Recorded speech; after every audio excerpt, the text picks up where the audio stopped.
Hello folks, welcome back to Trend Top. In the past 90 days, the world has witnessed a serious escalation in cyber attacks. Some experts are still predicting that the worst is yet to come. Are we prepared? Imagine that the United States is hit by a cyber attack that takes down much of the US financial infrastructure for several days.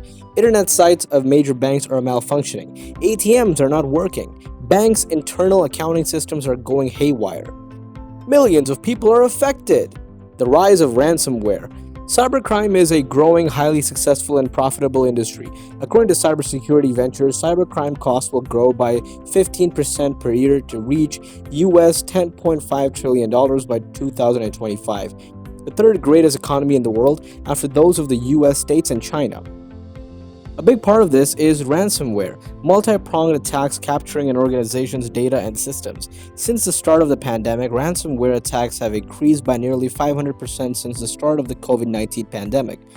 The average ransom payment has also continued to climb, up 43% from the last quarter of 2020 to an average of over US $200,000. What is especially insidious about these attacks is that a ransom demand is often accompanied by a breach and extraction of company data, and a concurrent extortion threatening to release this data unless additional payments are made. Criminals have also evolved to become increasingly systematic. The recent attack on kernel pipelines by the hacker collective DarkSide exemplifies this.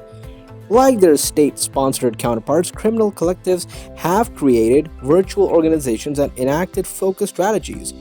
Targeting specific sectors and companies, they have infinite resources, skills, and patience. CNA Financial was attacked and paid a ransom of US $40 million, one of the biggest payments on record. The hackers were apparently interested in obtaining access to CNA's client database not only to blackmail the company itself, but to identify clients that had purchased cyber insurance with a ransomware payment rider to identify the most lucrative targets. The new old internet. Legislators have predictably responded to these attacks. US President Joe Biden has directed federal agencies to bring all of their resources to bear on dealing with digital disruptions. The Department of Homeland Security is developing a set of mandatory rules for how pipelines and likely other infrastructure providers will need to safeguard their assets. While a good first step, it will not be enough, and we will continue to react to be behind the attack curve. Intranets, closed proprietary networks might hold the key to solving this threat. We foresee a new internet emerging with two distinct sides. On one side, we'll have the wholly unfiltered, minimally regulated Wild West internet that anyone can access. On the other side, we might see the evolution of what could be called the worldwide intranet, that is, widely accessible but tightly controlled websites with stringent access controls to prevent criminal activity, much like the closed corporate internets that gained popularity 2 decades ago. The question that policymakers might debate is whether such an attack deserves a military response, but several problems immediately arise. First, would the US government, and specifically the National Security Agency, know for certain who had conducted the attack? Without being able to attribute the attack, or if there were some uncertainty about who was responsible, it would be very hard to strike back. Unlike conventional attacks, cyber attacks can be difficult to attribute with precision to specific actors. In the event of a major cyber attack, pressure to respond would be immediate and probably intense. But if a country strikes back and forensics are erroneous, then the retaliation will have unnecessarily and inadvertently started a war. Russia's alleged meddling in the 2016 US presidential elections has brought the issue of cyber war again to the top of the news. But the possibilities it raises are only the tip of the iceberg when it comes to the role of cyber operations in modern warfare. Most, although not all, analysts agree that cyber will be a key domain in the conflicts of the future. Exactly how cyber will impact these future conflicts, however, is hard to say with any certainty. Even in cases where an attack is linked to one specific country, say Russia, it could be hard to know for sure whether it was directed by the Russian government. This is because governments like the Russian government appear to rely heavily on third parties to develop their cyber weapons and conduct their attacks. This offers them many benefits, deniability being one of them. but it also offers them less control over what their cyber warriors actually do, creating a so-called principal agent problem. In other words, an attack that originates from within the Russian cyber world might be the work of the Kremlin, or it might not. Some advisors might push for cyber counterattack that inflicts equal damage on the guilty party, but this isn't always possible. If the perpetrator is a party like North Korea, then there is no equivalent financial system to target. But should the United States instead use conventional military weapons like a cruise missile, perhaps on Pyongyang's cyber training facilities? A strike like that would clearly risk serious escalation of the conflict.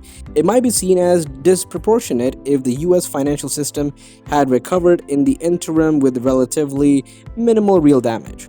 Imagine, however, that the attack is against the US power grid or oil and gas infrastructure.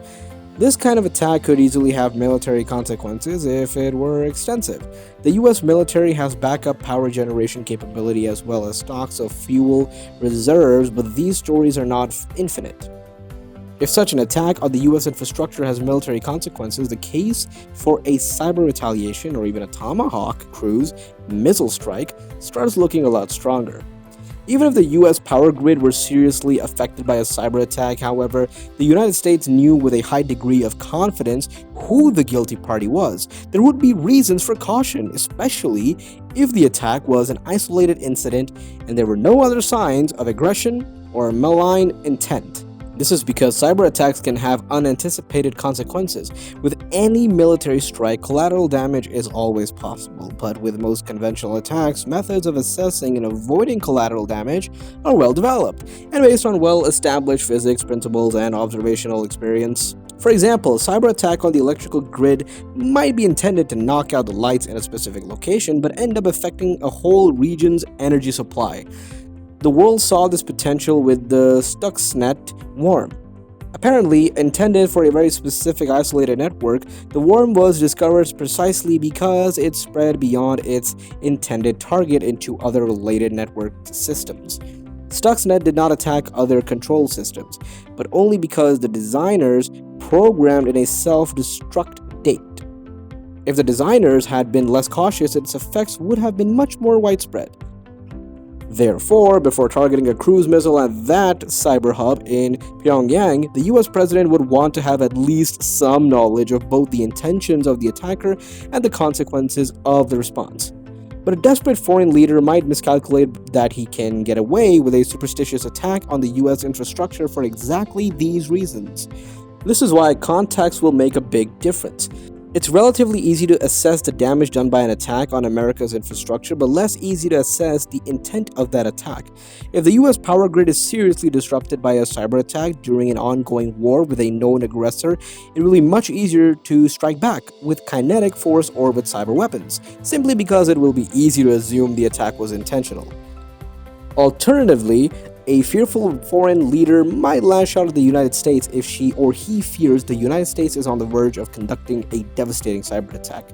Since the ability to mount cyber attacks depends on keeping targeted vulnerabilities secret, both sides may fear that their adversaries possess capabilities that have far-reaching destructive potential, even when they don't.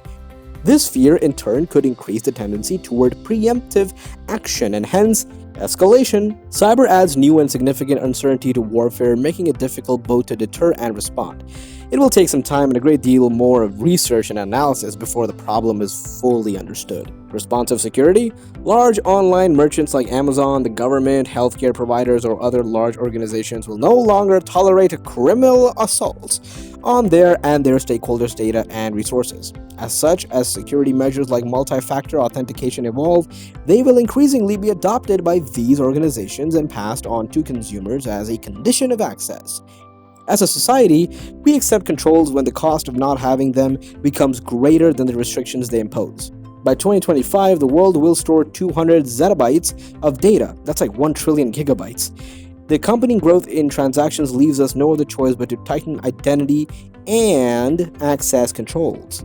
One pathway might divide the web into one open, but inherently risky internet, one closed, controlled, regulated, and inherently untrusting one where security and privacy dominate.